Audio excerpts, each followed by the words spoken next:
ಗುಲಾಮಗಿರಿಯಾಗಿ ನಡೆಸುವಂತ ಸರ್ಕಾರಕ್ಕೆ ಹೇಳಿದಿದ್ದಾರೆ. ಕಾರ್ಮಿಕ ವಿರೋಧಿ ಕಾನೂನುಗಳನ್ನ ವಾಪಸ್ ಪಡೆಯಲೇಬೇಕು. ನರೇಂದ್ರ ಮೋದಿ ಸರ್ಕಾರಕ್ಕೆ ಹೇಳಿದಿದ್ದಾರೆ. ಏನೇ ಬರಲಿ ನರೇಂದ್ರ ಮೋದಿಯವರ ನೇತೃತ್ವದ NDA ಸರ್ಕಾರ ಇವತ್ತು ಕಾರ್ಮಿಕ ವಿರೋಧಿಯಾಗಿರುವಂಥ ಕರಾಳ ಕಾನೂನುಗಳನ್ನು ಜಾರಿ ಮಾಡಲಿಕ್ಕೆ ಇವತ್ತು ಮುಂದಾಗಿದೆ. ಇವತ್ತು ಕಾರ್ಮಿಕರ ಹಕ್ಕುಗಳನ್ನು ಮೊಟಕುಗೊಳಿಸಿ ಏನು ಹಿಂದೆ ನಾವು ಹೋರಾಟ ಮಾಡಿ ಏನು ಪಡ್ಕೊಂಡಿದ್ದೀವಿ ಹಕ್ಕುಗಳು, ಕಾರ್ಮಿಕ ಹಕ್ಕುಗಳು 44 ಕಾರ್ಮಿಕ ಹಕ್ಕುಗಳು ಅವನ್ನ ಮೊಟಕುಗೊಳಿಸಿ 4 ಕೋಡ್ಗಳಂತೇಳಿ ಮಾಡಿ ಇವತ್ತು ಕಾನೂನನ್ನು ಜಾರಿ ಮಾಡಲಿಕ್ಕೆ ಹೊರಟಿದ್ದಾರೆ. ನಾವು ಹೋರಾಟ ಮಾಡಿ ಪಡ್ಕೊಂಡಂಥ 8 ಗಂಟೆಯ ಏನು ನಮ್ಮ ಕೆಲಸದ ಅವಧಿ ಇವತ್ತು ನರೇಂದ್ರ ಮೋದಿಯವರು ಅದು 12 ತಾಸು 16 ತಾಸುವರೆಗೂ ಕೂಡ ಮಾಡಬಹುದು ಅಂತೇಳಿ ಆ ಕಾನೂನನ್ನು ಜಾರಿ ಮಾಡಿದ್ದಾರೆ. ಇವತ್ತು ಯಾವುದೇ ಕಾರ್ಮಿಕ ಸಂಘಟನೆಗಳು ದೇಶದಲ್ಲಿ ಹೋರಾಟ ಮಾಡಬಾರ್ದು ಅಂತನ್ನುವಂಥ ಕಾನೂನನ್ನು ಇವತ್ತು ಜಾರಿ ಮಾಡಲಿಕ್ಕೆ ಹೊರಟಿದ್ದಾರೆ. ಇವತ್ತು ಸಂಘಟನೆಗಳು ಕೂಡ ಮಾಡ್ಕೋಬಾರ್ದು ಅಂತ ಹೇಳ್ತಾ ಇದ್ದಾರೆ. ಈ ಹಿಂದೆ 7 ಜನ ನಮಗೆ ಕಾರ್ಮಿಕರ ಸಂಘಟನೆ ಬೇಕು ಅಂತ ಹೇಳಿ ಕಾರ್ಮಿಕ ಇಲಾಖೆಗೆ ನಾವು ಅರ್ಜಿ ಸಲ್ಲಿಸಿದರೆ ಇವತ್ತು ಕಾರ್ಮಿಕ ಸಂಘಟನೆ ರಿಜಿಸ್ಟ್ರೇಷನ್ ಆಗ್ತದೆ. ಆದರೆ ಇವತ್ತು ಆ 7 ಜನರ ಬದಲಿ 300 ಜನ ಸಹಿ ಹಾಕಿ ಇವತ್ತು ಅಖಿಲ ಭಾರತ ಮಟ್ಟದಲ್ಲಿ CITU ನೇತೃತ್ವದಲ್ಲಿ ಹಲವಾರು ಕೇಂದ್ರ ಕಾರ್ಮಿಕ ಸಂಘಟನೆಗಳು ಸೇರಿ ಆಯಾ ರಾಜ್ಯದ ಪ್ರಾದೇಶಿಕ ಫೆಡರೇಷನ್ಗಳು ಸೇರಿ ಒಂದು ಕೇಂದ್ರ ಸರ್ಕಾರದ 4 ನೀತಿಗಳನ್ನು ತಂದರೆ ಕಾರ್ಮಿಕ ವಿರೋಧಿ ನೀತಿ ಅದನ್ನು ರದ್ದುಗೊಳಿಸಬೇಕಂತ ನಿಟ್ಟಿನಲ್ಲಿ ಇವತ್ತು ಹೋರಾಟ ಕಪ್ಪು ದಿನ ಆಚರಣೆ ಮಾಡ್ತಾ ಇದ್ದೇವೆ. ಆದರೆ ಬ್ಲ್ಯಾಕ್ ಡೇ ಯಾಕೆ ಆಚರಣೆ ಮಾಡ್ತಾ ಇರ್ತಾರೆ? ಈ ಕೇಂದ್ರ ಸರ್ಕಾರ ಕಾರ್ಮಿಕ ವಿರೋಧಿ ನೀತಿ ಜಾರಿ ಮಾಡ್ತಾರೆ. ಅದು ಕಾರ್ಮಿಕ ವಿರೋಧಿ ಅಂತಂದರೆ ಕಾರ್ಮಿಕ ಸಂಘಟನೆ ಕಟ್ತಕ್ಕಂಥದ್ದು, ಅದು ಕಾರ್ಮಿಕ ಸಂಘಟನೆ ಕಟ್ತಕ್ಕಂಥದ್ದು, ಪ್ರತಿಭಟನೆ ಮಾಡ್ತಕ್ಕಂಥದ್ದು, ಚಳವಳಿ ಮಾಡ್ತಕ್ಕಂಥದ್ದು, ಆಮೇಲೆ ತಮ್ಮ ಬೇಡಿಕೆಗಾಗಿ ಚೌಕಾಸಿ ಮಾಡ್ತಕ್ಕಂಥದ್ದು ಆ ಒಂದು ವ್ಯವಸ್ಥೆ ಇತ್ತು. ಸುಮಾರು 150 ವರ್ಷಗಳಿಂದ ಹೋರಾಟ ಮಾಡಿ ನಾವು ಈ ಡಿಮ್ಯಾಂಡ್ಸ್ ಪಡ್ಕೊಂಡಿದ್ವಿ. ಆದರೆ ಇತ್ತೀಚೆಗೆ ಕೇಂದ್ರ ಸರ್ಕಾರ ಈ ನೀತಿನ ಕಾರ್ಪೊರೇಟ್ ವಲಯ ನೀತಿಯನ್ನು ಜಾರಿ ಮಾಡೋದ್ರ ಮುಖಾಂತರ ದುಡಿಯುವ ವರ್ಗ, ಶ್ರಮಿಜಿ ವರ್ಗ, ಇಡೀ ರಾಷ್ಟ್ರ ಮಟ್ಟದ ದುಡಿಯುವ ವರ್ಗವನ್ನು ಕಂಪ್ಲೀಟ್ ಮೂಲಗಪ್ಪ ಮಾಡಿ ಬರೀ ದುಡಿಲಿಕ್ಕೆ ಅಷ್ಟೇ ಹಚ್ಚೋದು. ಅವರು ಉತ್ಪಾದನೆಯನ್ನು ಜಾಸ್ತಿ ಮಾಡಬೇಕು, ಶ್ರೀಮಂತರಾಗಬೇಕಂತ ಒಂದೇ ಒಂದು ಕಾರಣದಿಂದ ದುಡಿಯುವ ವರ್ಗ ಕಂಪ್ಲೀಟ್ ಎಕ್ಸ್ಪ್ಲಾಯ್ಟೇಷನ್ ಅದು ಶೋಷಣೆ ಮಾಡ್ತಾ ಇದೆ. ಆ ಶೋಷಣೆ ಹೆಂಗೆ ಮಾಡ್ಬೇಕಂತಂದರೆ ಇವರಿಗೆ ಚಳವಳಿ ಮಾಡಬಾರ್ದು, ಪ್ರತಿಭಟನೆ ಮಾಡಬಾರ್ದು, ಭಾಷಣ ಮಾಡಬಾರ್ದು, ಏನಾರು ಮಾಡಿದ್ರೆ ಅರೆಸ್ಟ್ ಮಾಡಬೇಕು, ಜೈಲು ಶಿಕ್ಷೆ ಆಗಬೇಕು. ಇಂಥ ಕರಾಳ ಶಾಸನ ತಂದಿದ್ದಾರೆ. ಉದ್ಯೋಗ ಸ್ಥಳದಲ್ಲಿ ಭದ್ರತೆ ಕೊಡಬೇಕಂತ ಉದ್ಯೋಗಸ್ಥಳ ಭದ್ರತೆ ಇವೆಲ್ಲ ಇಟ್ಕೊಂಡು ಇಡೀ ಅಂತಾರಾಷ್ಟ್ರೀಯ ಕಾನೂನು ವಿರುದ್ಧವಾಗಿ ಈ ಅಂತಾರಾಷ್ಟ್ರೀಯ ಕಾನೂನು ಏನು ಹೇಳ್ತಾ ಇದೆ ಅಂತಂದರೆ ಅಂತಾರಾಷ್ಟ್ರೀಯ ಕಾನೂನು 8 ತಾಸು ದುಡಿಮೆ ಇರಬೇಕು, 8 ತಾಸು ವಿಶ್ರಾಂತಿ ಇರಬೇಕಂತ ಇದೆ. ಸುಮಾರು 150 ವರ್ಷದ ಹೋರಾಟ ಮಾಡ್ಕೊಂಡಿದ್ವಿ. ಆ PF ಗ್ರ್ಯಾಚ್ಯುಟಿ ಆಯಾ ಕಾಲಕ್ಕೆ ತಕ್ಕಂತೆ ಪ್ರತಿಭಟನೆ ಮಾಡ್ಕೊತ ಬಂದ್ವಿ. ಆದರೆ ಇತ್ತೀಚೆಗೆ ಈ ಸರ್ಕಾರ ಈ ನೀತಿ ಅಂತಂದಲ್ಲ, ಈ ನೀತಿ ವಿರುದ್ಧವಾಗಿ ಫೆಬ್ರವರಿ 12ನೇ ತಾರೀಕಿಗೆ 2026 ಇಡೀ ರಾಷ್ಟ್ರ ಮಟ್ಟದಲ್ಲಿ ಇಡೀ ಶ್ರಮಜೀವಿ ವರ್ಗ, ಕಾರ್ಮಿಕ ವರ್ಗ, ದುಡಿ ವರ್ಗ, ರೈತಾಪಿ ವರ್ಗ, ಮಹಿಳೆಯರು, ಅಂಗನವಾಡಿ ಟೀಚರ್ಸು, ಎಲ್ಲ ಬ್ಯಾಂಕ್ ಎಂಪ್ಲಾಯ್ಸು ಎಲ್ಲ ದುಡಿ ವರ್ಗ ಪ್ರತಿಭಟನೆ ಮಾಡಿದ್ವಿ. ಆದರೂ ಸರ್ಕಾರ ಸೊಪ್ಪಾಗಲಿಲ್ಲ. ಸರ್ಕಾರ ತನ್ನ ಮಂಡು ಧೋರಣೆ ಜಾರಿ ಮಾಡ್ತಾ ಇದೆ.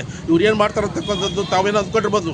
ಆದರೆ ಇಡೀ ಸಂಪತ್ತು ಉತ್ಪಾದನೆ ಮಾಡ್ತಕ್ಕಂಥ ಜನರಿಗೆ ನೀವು ದ್ರೋಹ ಮಾಡಿದರೆ ಜನರು ಕೂಡ ಮುಂದೆ ಕರಾಳ ದಿನ ಆಚೋ ಜೊತೆಗೆ ಮುಂದೆ ದೊಡ್ಡ ಮಟ್ಟದ ಹೋರಾಟ ಮಾಡೋ ಮುಖಾಂತರ ಒಂದು ಕ್ರಾಂತಿ ಆಗೋ ಲೆವೆಲ್ ತಂದುಕೊಂಡು ಸುಮ್ಮನೆ ಸರ್ವನಾಶ ಆಗ್ತೀರಿ. ಅದಕ್ಕೆ ಆ ನಿಟ್ಟಿನಲ್ಲಿ ಅವಕಾಶ ಮಾಡಿಕೊಡದೆ ನೀವು ದುಡಿ ವರ್ಗದ ಮೇಲೆ ಬಂದಿರ್ತೀರಿ. ಶ್ರಮಜೀವಿ ವರ್ಗದ ಅಂತಂದ್ರೆ 3,000 ಕೋಟಿ 4,000 ಕೋಟಿ 10,000 ಕೋಟಿ ಪೇಪರ್ ನೋಡ್ತಾ ಇದ್ವಿ. ಅಷ್ಟೇ ಶ್ರೀಮಂತಿಗೆ ನೀವು ಆಗಿರ್ತದೆ. 5 ವರ್ಷ MLA ಆಗಿರ್ತೀರಿ, 4,000 ಕೋಟಿ ಎಲ್ಲಿಂದ ಬರ್ತದೆ ದುಡ್ಡು? ಆ ನೀವು ಚಂದ 24 ವರ್ಷ ದುಡಿದ್ರು ಕೂಡ ಒಂದು ಸ್ವಂತ ಮನೆ ಇರಲ್ಲ. ಸಾಲ ಮಾಡಿರ್ತಾರೆ ಬ್ಯಾಂಕ್ನಲ್ಲಿ, ಉರ್ಲಕ್ಕ ಸಾಯ್ತಾವೆ ಇಲ್ಲಿ ರೈತಾಪಿ ವರ್ಗ. ಆದರೂ ಕೂಡ ಇನ್ನೂ ಬರ್ತಾನೆ ಹೋಗಿಲ್ಲ. ನಿಮ್ಮ ನೀತಿ ಇರೋದಲ್ಲ, ನಿಮ್ಮ ಕಾರ್ಮಿಕ ನೀತಿ ಬದಲಾವಣೆ ಮಾಡಿಕೊಂಡು ದುಡಿಯುವ ಜನಕ್ಕೆ ಆರ್ಥಿಕ ಭದ್ರತೆ ಕೊಟ್ಟಾಗ ಮಾತ್ರ ನೀವು ಶಾಂತಿಯಿಂದ ಬದುಕೋ ಸಾಧ್ಯತೆ ಐತಿ. ಮುಂದೆ ಬರ್ತಕ್ಕಂಥ ದಿನ ಕರಾಳ ದಿನ ಅದಾವು.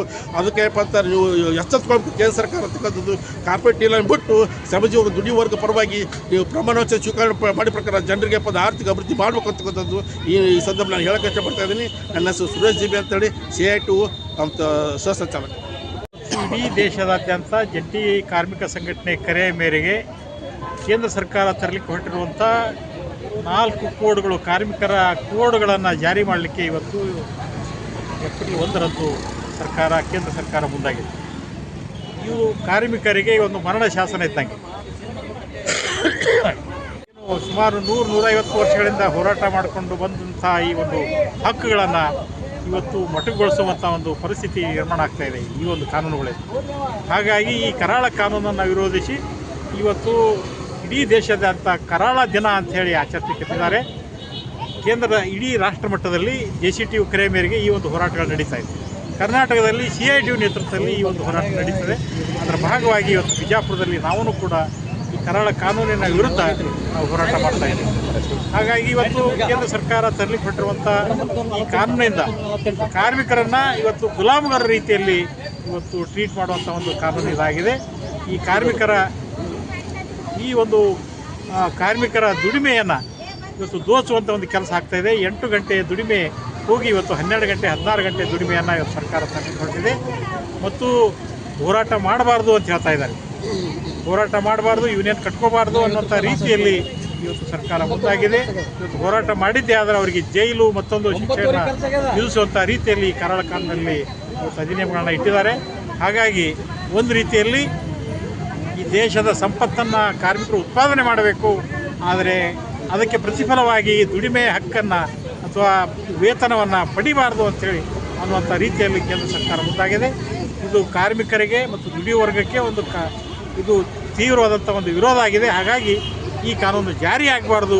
ಈ ಕಾನೂನನ್ನು ಜಾರಿಯಾಗಿದ್ದೇ ಆದರೆ ನಿರಂತರವಾದಂಥ ಒಂದು ಹೋರಾಟ ಮಾಡಬೇಕಾಗ್ತದೆ. ಈ ಸಂದರ್ಭದಲ್ಲಿ ಹೆಸರು ಅಣ್ಣಾರ ಈಳಿಗೆ, CITU ಜಿಲ್ಲಾ ಸಹ ಸಚಿವ.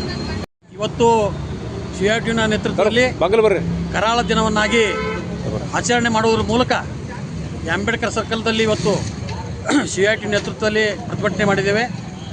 ಇದು ಯಾಕಪ್ಪ ಅಂತಂದ್ರೆ ಏನು ಕೇಂದ್ರ ಸರ್ಕಾರ 4 ಲೇಬರ್ ಕೋಡ್ಗಳನ್ನು ಇವತ್ತು ಏಪ್ರಿಲ್ 1ನೇ ತಾರೀಕಿನಿಂದ ಜಾರಿಗೊಳಿಸೋದ್ರ ಮೂಲಕ ಇವತ್ತು ಕಾರ್ಮಿಕರನ್ನು ಗುಲಾಮರನ್ನಾಗಿ ಮಾಡಲು ಹೊರಟಿದೆ. ಅದಕ್ಕಾಗಿ ಇವತ್ತು ನಾವು ಕರಾಳ ದಿನವನ್ನಾಗಿ ಆಚರಣೆ ಮಾಡ್ತಿದ್ದೀವಿ. ಇನ್ನು ಮುಂದಾದರೂ ಕೂಡ ಈ ಹೋರಾಟವನ್ನು ಮುಂದುವರಿಸ್ತೀವಿ.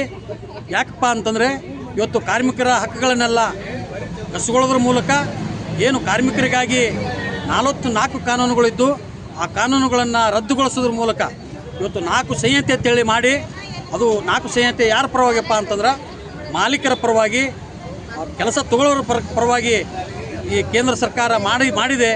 ಅದಕ್ಕಾಗಿ ಏನು ಕಾರ್ಮಿಕರ ಹಕ್ಕುಗಳಿದ್ದವು ಅವೆಲ್ಲವನ್ನೂ ಕೂಡ ಕಸಿಯೋದ್ರ ಮೂಲಕ ಇವತ್ತು ಕಾರ್ಮಿಕರನ್ನು ಗುಲಾಮರನ್ನಾಗಿ ಮಾಡಲು ಹೊರಟಿರುವ ಈ ಒಂದು ಕಾನೂನನ್ನು ನಾವು ಇವತ್ತು ಕರಾಳ ದಿನದ ಮೂಲಕ ಧಿಕ್ಕರಿಸುತ್ತೇವೆ ಅಂತ ಹೇಳಿ ಈ ಒಂದು ಸಂದರ್ಭದಲ್ಲಿ ನಾನು ಹೇಳ್ಬೋದು. ನನ್ನ ಹೆಸರು ಲಕ್ಷ್ಮಣ ಅಂದ್ರಾಳ್, CITU ಸಂಚಾಲಕ, ಬಿಜಾಪುರ ಜಿಲ್ಲಾ. ಸರಿ, ಇದು ರಾಜ್ಯಾದ್ಯಂತ ರಾಷ್ಟ್ರ ಮಟ್ಟದಲ್ಲಿ ಆಲ್ ಇಂಡಿಯಾ ಕಾಲ ರಾಷ್ಟ್ರದಲ್ಲಿದೆ. ಕರ್ನಾಟಕ ಸರ್ಕಾರದಲ್ಲಿ ನಾವು CITU ನೇತೃತ್ವದಲ್ಲಿ ಮಾಡ್ತೀವಿ. ರಾಷ್ಟ್ರದಲ್ಲಿ ಜಂಟಿ ಕಾರ್ಮಿಕ ಸಂಘಟನೆಯಲ್ಲಿ ಮಾಡ್ತಾ ಇದ್ದಾರೆ. ಇದು ಕರ್ನಾಟಕದಲ್ಲಿ CITU ನೇತೃತ್ವದಲ್ಲಿ ಮಾತ್ರ ಮಾಡ್ತಾ ಇದ್ದೀವಿ. ಉಳಿದ ಸಂಘಟನೆಯವರು ಅವರು ಸುಮ್ಮ ಕೂತಿದ್ದಾರೆ. CITU ನೇತೃತ್ವದಲ್ಲಿ ಅದು ಕಪ್ಪು ದಿನಾಚರಣೆ ಆಚರಣೆ ಮಾಡ್ತಾ ಇದ್ದೇವೆ. ಯಾಕಂತಂದ್ರೆ ಈಗಾಗಲೇ ನಮ್ಗೆ ಗೊತ್ತಿದ್ದವರಾಗೆ ಎಲ್ಲರೂ ಮುಖಂಡರು ಮಾತಾಡ್ತಾರೆ. ಡಾಗ್ ಡೇ ಯಾಕೆ ಆಚರಣೆ ಮಾಡ್ತಾ ಇರ್ತಂದ್ರೆ ಕೇಂದ್ರ ಸರ್ಕಾರ ಆಮೇಲೆ ಇದು ಕೇಂದ್ರ ಸರ್ಕಾರ ಕಾರ್ಮಿಕ ನೀತಿ ಸಂಹಿತೆಯನ್ನು ಜಾರಿ ತರ್ತಂದ್ರೆ ಅದು ದುಡಿಯುವ ವರ್ಗ, ಶ್ರಮಜೀವಿ ವರ್ಗ, ಕಾರ್ಮಿಕ ವರ್ಗ, ರೈತಾಪಿ ವರ್ಗ, ಯಾರ್ಯಾರು ಶ್ರಮಜೀವಿಗಳು ದೇಶದಲ್ಲಿದ್ದಾರೆ ಆ ಶ್ರಮಜೀವಿಗಳ ವರ್ಗ ಪ್ರತಿಭಟನೆ ಮಾಡಿದರೆ ಅವ್ರಿಗೆ ಅರೆಸ್ಟ್ ಮಾಡ್ತಕ್ಕಂಥದ್ದು, ಜೈಲು ಶಿಕ್ಷೆ ಆಗ್ತಕ್ಕಂಥದ್ದು ಭಾಳ ಕರಾಳ ಶಾಸನ ತಂದಿದ್ದಾರೆ. ಯಾಕೆ ಇವತ್ತು ಪ್ರಜಾಪ್ರಭುತ್ವ ವ್ಯವಸ್ಥೆಯಲ್ಲಿದ್ದೇವೆ ಅಥವಾ ಅರಾಜಕತೆ ಇದು ಸರ್ವಾಧಿಕಾರ ವ್ಯವಸ್ಥೆಯಲ್ಲಿದ್ದೇವೆ ಅಂತಕ್ಕಂಥ ಯೋಚನೆ ಮಾಡ್ತಕ್ಕಂಥ ಪರಿಸ್ಥಿತಿ ಪ್ರಜಾಪ್ರಭುತ್ವವಾದಿಗಳಿಗೆ ವಿಚಾರ ಮಾಡ್ತಾ ಇದ್ದೇವೆ. ಹಿಂದಕ್ಕೆ ಬ್ರಿಟಿಷರ ವಿರುದ್ಧ ಹೋರಾಟ ಮಾಡಿದ್ವಿ, ಬ್ರಿಟಿಷರ ಗುಲಾಮಿಗರ ವಿರುದ್ಧ ಹೋರಾಟ ಮಾಡಿದ್ವಿ. ಇವತ್ತು ಕೇಂದ್ರ ಸರ್ಕಾರ ನಮ್ಮನ್ನೇ ಗುಲಾಮಿಗೆ ಸರ್ಕಾರ ನಮ್ಮ ದೇಶದಲ್ಲಿ ಆಡಳಿತ ಮಾಡ್ತಕ್ಕಂಥ ನಮ್ಮ ಜನನ ನಮ್ಮ ಗುಲಾಮಿಗೆ ತರ್ತಕ್ಕಂಥ ವ್ಯವಸ್ಥೆ ಕ್ರಿಯೇಟ್ ಮಾಡ್ತಾ ಇದ್ದಾರೆ. ಆ ನೀತಿ ವಿರುದ್ಧವಾಗಿ ಮೊನ್ನೆ ಕಳೆದ ಫೆಬ್ರವರಿ 12ರಂದು ಇಡೀ ರಾಷ್ಟ್ರದ ಪ್ರತಿಭಟನೆ ಮಾಡಿದ್ವಿ.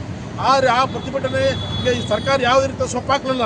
ಆ ನೀತಿ ಇವತ್ತು ಏಪ್ರಿಲ್ 1ರಂದು ಇಡೀ ಸರ್ಕಾರ ತರಬೇಕಂತ ಯೋಚನೆ ಮಾಡಿದಾರಲ್ಲ, ಅದು ಬ್ಲ್ಯಾಕ್ ಡೇ ಅಂತ ಆಚರಣೆ ಮಾಡ್ತಾ ಇದ್ದೀವಿ.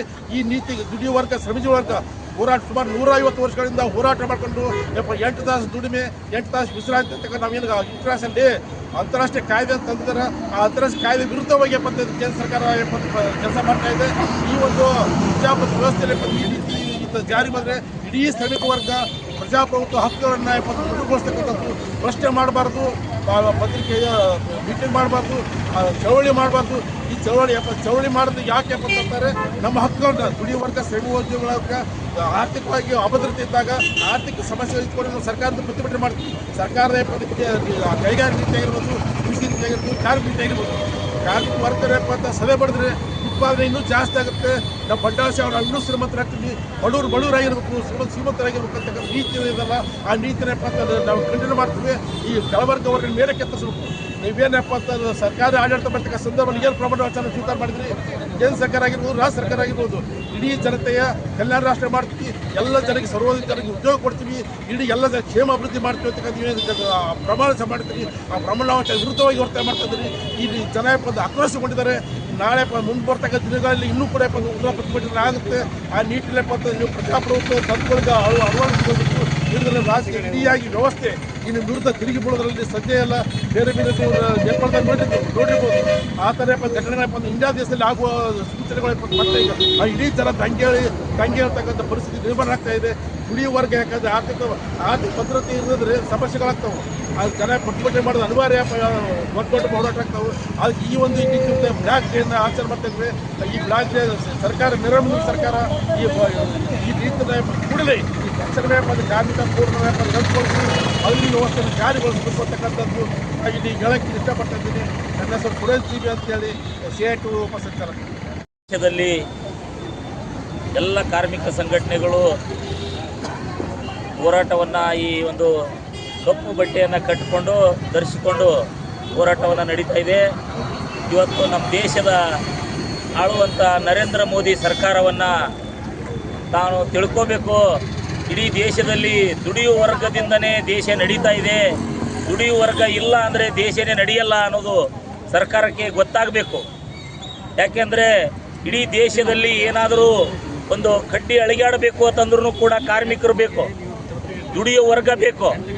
ಇವತ್ತು ಎಲ್ಲ ಥರದಲ್ಲಿನೂ ಕಾರ್ಮಿಕ ಬೇಕೇ ಬೇಕು. ಆ ಕಾರ್ಮಿಕರನ್ನ ಅವರಿಗೆ ಬೇಕಾದಂಥ ಸವಲತ್ತುಗಳು, ಅವರಿಗೆ ಬೇಕಾದಂಥ ಯೋಜನೆಗಳನ್ನು ಮತ್ತೊಂದು ರೂಪಿಸುವಂಥ ಕೆಲಸ ಆಗಬೇಕು ಹೊರತು ಆ ಕಾರ್ಮಿಕರನ್ನು ಗುಲಾಮಗಿರಿಗೆ ತಳ್ಳಿ ಅವ್ರನ್ನ ಇನ್ನೊಂದಿಷ್ಟು ಹೀನಾಯವಾಗಿ ನೋಡುವಂಥ ಸರ್ಕಾರ ಇವತ್ತು ನಮ್ಮ ದೇಶದಲ್ಲಿ ನಾವು ಕಾಣ್ತಾ ಇದ್ದೇವೆ. ಅಂಥ ಸರ್ಕಾರ ಇವತ್ತು ನಮಗೆ ಬೇಕಾಗಿಲ್ಲ. ಅದಕ್ಕೆ ಇವತ್ತು ಇಡೀ ದೇಶದಲ್ಲಿ ಕಾರ್ಮಿಕರೆಲ್ಲರೂ ಈ ಕೇಂದ್ರ ಸರ್ಕಾರದ ವಿರುದ್ಧ ಇವತ್ತು ಈ ಚಳವಳಿಯನ್ನು ನಡೀತಾ ಇದೆ. ಮೊದಲಿರ್ತಕ್ಕಂಥ ಕಾನೂನುಗಳನ್ನೆಲ್ಲ ತಿದ್ದುಪಡಿಯನ್ನು ಮಾಡಿ 4 ಕೋಡ್ಗಳನ್ನು ತಂದು ಇಡೀ ದೇಶದಲ್ಲಿರ್ತಕ್ಕಂಥ ಕಾರ್ಮಿಕರನ್ನು ಹೋರಾಟವನ್ನು ಮಾಡಬಾರ್ದು. ಹೋರಾಟವನ್ನು ಮಾಡದೇನೆ ನಾವು ಯಾವ ರೀತಿ ಕಾನೂನುಗಳನ್ನು ರೂಪಿಸ್ತೇವೋ ಅದೇ ರೀತಿಯಾಗಿ ಗುಲಾಮಗಿರಿಯಾಗಿ ಕೆಲಸ ಮಾಡಬೇಕು. ಮತ್ತು ಮೊದಲಿನಿಂದಲೂ ಕೂಡ 8 ತಾಸದ ಅವರ ದುಡಿಮೆಯ ಸಮಯ ಅದನ್ನು ಇವತ್ತು 12 ತಾಸು ಮಾಡಲಿಕ್ಕೆ ಹೊಂಟಂಥ ನರೇಂದ್ರ ಮೋದಿ ಸರ್ಕಾರಕ್ಕೆ ನಾವು ನಾಚಿಕೆ ಬರಬೇಕು. ಈ ದೇಶದಲ್ಲಿ ಕಾರ್ಮಿಕರು ಇಲ್ಲ ಅಂದರೆ ನೀವೆಲ್ಲಿ ಮನೆ ಬಿಟ್ಟು ಹೊರಗೆ ಹೋಗ್ಲಿಕ್ಕೆ ಸಾಧ್ಯ ಇಲ್ಲ. ನಿಮ್ಮ ಮನೆಗಳನ್ನು ಸ್ವಚ್ಛ ಮಾಡಲಿಕ್ಕೆ ಸಾಧ್ಯ ಇಲ್ಲ, ನಿಮ್ಮ ಆಫೀಸ್ಗಳನ್ನು ಸ್ವಚ್ಛ ಮಾಡಲಿಕ್ಕೆ ಸಾಧ್ಯ ಇಲ್ಲ. ಇಷ್ಟೆಲ್ಲ ಕೂಡ ಕಾರ್ಮಿಕರಿಂದ ಕೆಲಸವನ್ನು ಮಾಡಿಸಿಕೊಂಡು ನೀವು ಇವತ್ತು ಆ ಕಾರ್ಮಿಕರನ್ನು ಮಲತಾಯಿ ಧೋರಣೆಯನ್ನು ತೋರ್ತಕ್ಕಂಥ ಕೇಂದ್ರ ಸರ್ಕಾರ ಮಾಡೋದನ್ನು ಸರಿಯಲ್ಲ ಅಂತೇಳಿ ಈ ಮೂಲಕ ನಾವು ಇವತ್ತು ಅತ್ಯಂತವಾಗಿ ಖಂಡಿಸ್ತಾ ಇದ್ದೇವೆ ಆ ಸರ್ಕಾರಕ್ಕೆ ಹೇಳಿ ನನ್ನ ಮಾತು ಅದನ್ನ ಮಾಡಿ ನಾವು ಬರೋದು ಸ್ಕೀಮ್ ವರ್ಕರು, ಕೃಷಿ ಊಟ ಎಲ್ಲರೂ ಭಾಗವಹಿಸಿವಿ. ಈಗ ಹೇಳೋದಿಷ್ಟೇ ಏನಂದ್ರೆ ಒಂದು ಮಹಿಳೆ 6 ತಾಸು ಕೆಲಸ ಮಾಡಬೇಕಾದ್ರೆ ಸಾಕಾಗ್ತದೆ. ಆದರೆ 8 ತಾಸು ಹೋಗಿ ಈಗ 12 ತಾಸು ಕೆಲಸ ಮಾಡಬೇಕು. 12 ತಾಸು ಕೆಲಸ ಮಾಡಬೇಕಾದ್ರೆ ಮಹಿಳೆಯರಿಗೆ ಕೆಲವೊಂದು ತೊಂದರೆಗಳು ಇರ್ತವೆ, ಅದನ್ನು ಕೂಡ ಲೆಕ್ಕಕ್ಕಾಗಿದೆ. ಆಮೇಲೆ ಇನ್ನೊಂದು ನಾವೆಲ್ಲ ಸಂಘಟನೆ ಮಾಡಿಕೊಂಡು ಬೀದಿಗಿಳಿದು ನಮ್ಮ ಕನಿಷ್ಠ ವೇತನ ಆಗಲಿ, ಯಾವುದೇ ಸಾಮಾಜಿಕ ಭದ್ರತೆ ಆಗಲಿ ನಾವು ಜಾರಿ ಮಾಡ್ಕೊತಿದ್ವಿ. ಇನ್ನು ಮುಂದೆ ನಾವು ಬೀದಿಗಿಳಿದು ಹೋರಾಟ ಮಾಡುವಂಗಿಲ್ಲ, ಕನಿಷ್ಠ ವೇತನ ತಗೊಳ್ಳುವಂಗಿಲ್ಲ. ಎಲ್ಲ ಸೇರಿ ನಮ್ಮ ಕೇಂದ್ರ ಸರ್ಕಾರ 2017ರಾಗ ಏನು ಕನಿಷ್ಠ ವೇತನ ಮಾಡ್ತೀವಿ ಅಂತ ಹೇಳ್ತೀವಿ. ಕೋರ್ಟ್ ಕಾಯ್ದೆ ಪ್ರಕಾರ ಸ್ವಲ್ಪ ನಮ್ಗೆ ಕನಿಷ್ಠ ವೇತನ ಇಲ್ಲ. ಇದು ಎಲ್ಲರಿಗೂ ಅಲ್ಲ, ಮಹಿಳೆಯರಿಗೆ ಅತ್ಯಂತ ತೊಂದರೆಯಾದ ಇವು 4 ಕಾನೂನುಗಳು. ಮೊದಲ ರಾತ್ರಿ ಪಾಳೆ, ಈಗ ರಾತ್ರಿ ಪಾಳೆ ಮಹಿಳೆಯರಿಗೆ ಎಲ್ಲ ಹಗಲತ್ತೆ ಈಗ ರೋಡ್ ಮ್ಯಾಗ ಹೊಂಟೆ ಬಂದ್ರೆ ಭದ್ರತೆ ಇಲ್ಲ, ಎಲ್ಲರ ಆಫೀಸ್ ಒಳಗೆ ಭದ್ರತೆ ಇಲ್ಲ, ಹಾಸ್ಪಿಟ್ಲ್ ಒಳಗೆ ಭದ್ರತೆ ಇಲ್ಲ. ಈ ರೀತಿ ಇರುವಾಗ ಈಗ 12 ರಾತ್ರಿ ಪಾಳಿ ಮಾಡೋ ಹೊತ್ತಿಗೆ 12 ತಾಸು ಒಬ್ಬ ಮಹಿಳೆ ಹ್ಯಾಂಗೆ ಕೆಲಸ ಮಾಡ್ತಾಳೆ ಅಂತೇಳಿ ಸರ್ಕಾರಕ್ಕೆ ನಾವು ಕೇಳ್ತೀವಿ. ಇದು ಭಾಳ ದುಃಖ ಸಂಗತಿ. ಇದನ್ನು ವಿರುದ್ಧವಾಗಿ ಕೂಡ ನಾವು ಇವತ್ತು ಸ್ಕೀಮ್ ವರ್ಕರ್ ಎಲ್ಲರೂ ಇದು ಏನು ಏಪ್ರಿಲ್ 1ನೇ ತಾರೀಕಿಗೆ ಈ ಹೋರಾಟದಲ್ಲಿ ಭಾಗವಹಿಸಿವಿ. ಸುನಂದ ನಾಯಕ, ಕರ್ನಾಟಕ ರಾಜ್ಯ ಅಂಗನವಾಡಿ ನೌಕರ ಸಂಘದ ಜಿಲ್ಲಾ ಅಧ್ಯಕ್ಷ. ನರೇಂದ್ರ ಮೋದಿ ಸರ್ಕಾರಕ್ಕೆ ಹೇಳಿದಿಕ್ಕಾರ. ಏನೇ ಬರಲಿ